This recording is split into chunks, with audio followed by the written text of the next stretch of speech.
Happy Friday, everyone. Take a look. Friday is here. Let's do this. It is Fun Friday. Take a look at the Fun Friday writing prompt and be ready to share at 8:30 this morning.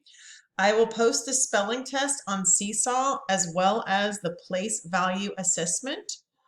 On the math assessment, very important, you must show all of your work.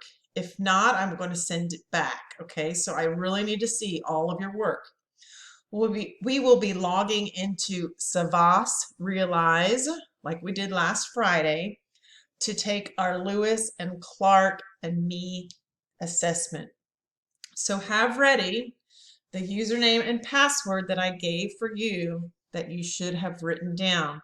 Today we will also check our devices one more time by taking a practice map test. It's very short, a couple questions, but it's trying to help you be able to know how, get the feel for how the map test is going to look like. In addition, you will have science today, woohoo, with Miss Fennell at 11:45.